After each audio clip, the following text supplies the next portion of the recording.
दोस्तों, तेजस का क्रैश होना बहुत सारे सवाल खड़े कर गया है।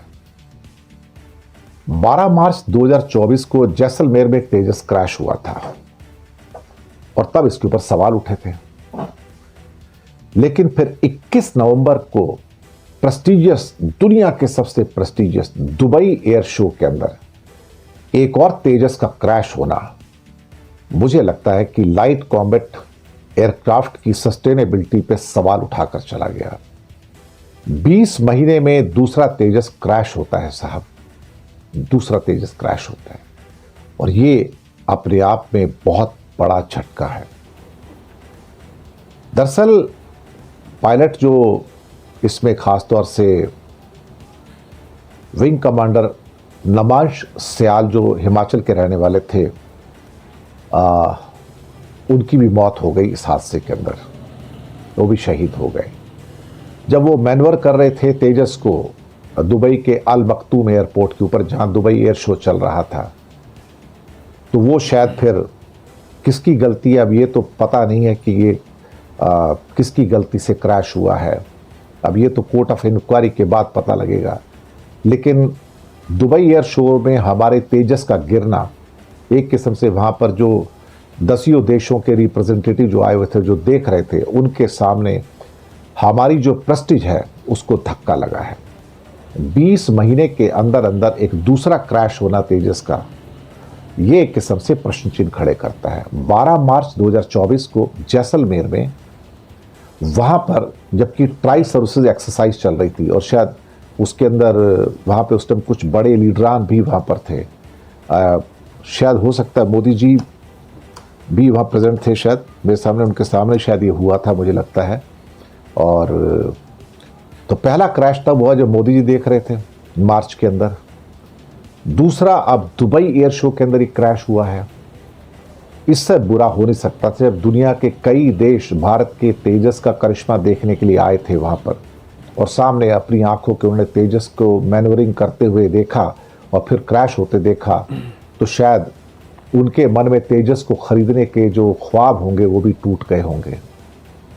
कहीं ना कहीं इस बात का एहसास तो होना शुरू हो गया कि क्या तेजस के अंदर कोई कमी है, क्या तेजस एक दूसरा MiG-21 तो ही बनने जा रहा है। अगर 20 महीने के अंदर अंदर एक brand new aircraft with brand new GE engine, brand new avionics अगर सस्टेन नहीं कर पा रहा है और पैरामीटर्स के ऊपर सही नहीं उतर पा रहा है, तो फिर सवाल तो उठेंगे कि क्या तेजस वास्तव में 4.5 जनरेशन का राइट एयरक्राफ्ट है। क्योंकि राफेल भी तो 4.5 जनरेशन है। अगर 4.5 जनरेशन का राफेल और 4.5 जनरेशन का तेजस दोनों को कंपेयर किया जाए तो तेजस तो राफेल के सामने कहीं ठहरता ही नहीं है। It's unmatched thing. आप ऐसे इसे क्या कह सकते हैं कि apples can't be compared with the oranges. तो तेजस को आप राफेल से कंपेयर नहीं कर सकते। मैं अभी भी मान के चलता हूं कि तेजस 4.5 नहीं है, तेजस 4.0 का एक वेरिएंट हो सकता है, इससे ऊपर नहीं। क्योंकि उसको भी 4.5 कहते हैं और राफेल को भी 4.5 कहते हैं, तो मुझे लगता है फिर तो राफेल के साथ एक किस्म से कहा जाए तो अन्याय होगा। लेकिन भारत के तेजस एयरक्राफ्ट की एम्बिशंस को और सस्टेनेबिलिटी को धक्का लगा है, सेटबैक लगा है। दुनिया के सामने दुबई एयर शो के अंदर इसका क्रैश होना एक बुरा संदेश है। और पहला जो क्रैश हुआ था जैसलमेर का, वो भी एक ट्राई सर्विसेज एक्सरसाइज थी। मोदी जी के सामने तेजस क्रैश होता है। देखिए, यहाँ पर तो एक फुल्ली एक्चुअली क्लियर तेजस जाते हैं दुबई में या प्रधानमंत्री के सामने एयर शो में, और ये सारे के सारे एयरक्राफ्ट वेल मेंटेन्ड जाते हैं वहाँ पर, इन द बेस्ट एंड चिक फॉर्म जाते हैं, और उसके बावजूद भी ये क्रैश हो रहे हैं इन द बेस्ट मेंटेनेबिलिटी भी। तो भाई सवाल तो उठेंगे कि क्या तेजस दूसरा कहीं MiG-21 तो नहीं बन रहा है? क्या ऐसा तो नहीं कि हमने एक दूसरा MiG-21 बनाकर खड़ा कर लिया है? ये सवाल तो अब उठेंगे ही उठेंगे। दुबई के एयर शो में जिस पर पूरी दुनिया की निगाहें थीं, वहां हमारा तेजस कैसे गिरा? हजारों लोगों के सामने भारतीय वायुसेना का फाइटर जेट तेजस हवा में कलाबाजियां खाता हुआ नीचे आ गया। गिरते हुए उसमें भयानक आग लग गई। कुछ देर तक वो घिसटता रहा और फिर खाक हो गया। इसे उड़ा रहे भारतीय वायुसेना के पायलट को निकलने तक का मौका नहीं मिला।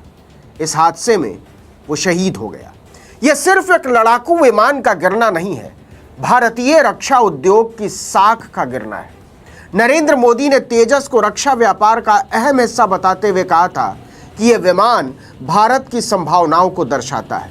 वो संभावनाएं क्रैश हो चुकी हैं, क्योंकि तेजस किसी युद्ध में नहीं गिरा है, किसी विषम परिस्थिति में भी नहीं गिरा है। साफ और खुले आसमान से नीचे गिरा है तेजस, वो भी एक डेमो में, यानी प्रदर्शनी में।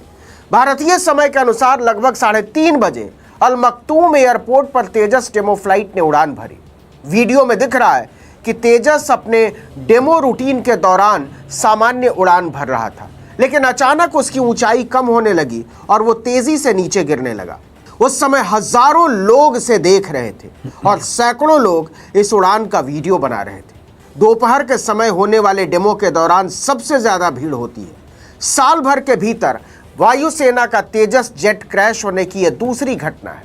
इसके पहले 2024 में राजस्थान के पोखरण में युद्धाभ्यास के दौरान इंजन फेल होने की वजह से तेजस क्रैश हो गया था, लेकिन उसमें पायलट की जान नहीं गई थी।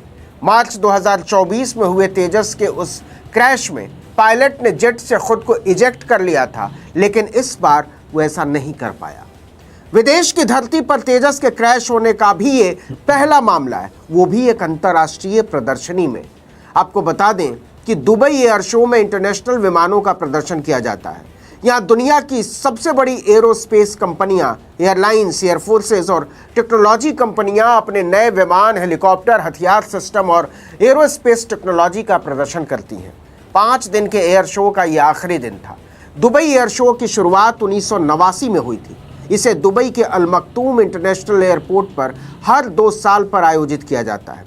ये लगातार तीसरी बार है जब तेजस इसमें शामिल हुआ था, लेकिन इस बार तेजस को लेकर पूरी दुनिया के कान खड़े हो गए। इस हादसे का महत्व इसलिए भी बहुत ज़्यादा है कि खुद प्रधानमंत्री नरेंद्र मोदी भी तेजस में उड़ान भर चुके हैं। उन्होंने 25 नवंबर 2022 को बंगलुरु में तेजस फाइटर प्लेन में उड़ान भरी थी। किसी भारतीय प्रधानमंत्री की फाइटर प्लेन में यह पहली उड़ान थी। तेजस में उड़ान भरने से पहले मोदी बंगलुरु स्थित हिंदुस्तान एरोनॉटिक्स लिमिटेड भी पहुंचे थे। हादसे के बाद भारतीय वायुसेना ने लड़ाकू विमान क्रैश होने के कारणों की जांच के लिए कोर्ट ऑफ इंक्वायरी बैठा दी है। कुछ रिपोर्टों के मुताबिक पायलट नेगेटिव जी फोर्स टर्न यानी ग्रेविटेशनल फोर्स टर्न से रिकवर नहीं कर पाए। इसके चलते विमान नियंत्रण खो बैठा। वीडियो में साफ दिखता है कि तेजस सीधे नीचे गिरता जा रहा है और इसमें कोई ग्लाइडिंग नहीं दिखी, यानी रिकवरी फेल रही और विमान फ्री फॉल में चला गया। अब समझिए कि यह जी फोर्स टर्न होता क्या है। इसका मतलब होता है जब विमान अचानक नीचे की तरफ गोता लगाता है तो शरीर पर गुरुत्वाकर्षण के उल्टी दिशा में जोर पड़ता है।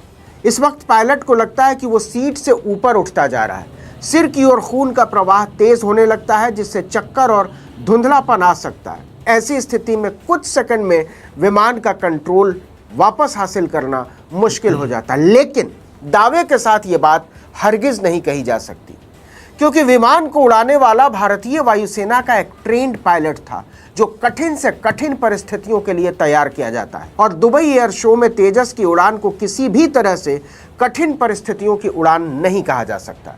एक थ्योरी ये भी सामने आ रही है कि इस हादसे के बाद सारी जिम्मेदारी पायलट पर डालने की कोशिश हो सकती है, क्योंकि तेजस को लेकर आशंकाओं के जो बादल वैश्विक स्तर पर उमड़े हैं, उसे उड़ाना बहुत मुश्किल लगता है। आपको याद दिला दें कि हादसे के एक दिन पहले ही सोशल मीडिया पर दावा किया गया था कि तेजस फ्यूल लीक की समस्या से जूझ रहा है। हालांकि रक्षा मंत्रालय ने दावा किया था कि तेजस से तेल रिसाव वाला वीडियो फर्जी है। इस हादसे के बाद राहुल गांधी ने ट्वीट करके कहा कि दुबई एयर शो में तेजस क्रैश में हमारे बहादुर इंडियन एयरफोर्स पायलट के जाने से बहुत दुख हुआ। उनके परिवार के प्रति मेरी गहरी संवेदनाएं। देश उनके साथ खड़ा है, उनकी हिम्मत और सेवा का सम्मान करता है। इस हादसे के बाद भारतीय रक्षा उद्योग शोक में डूब गया है।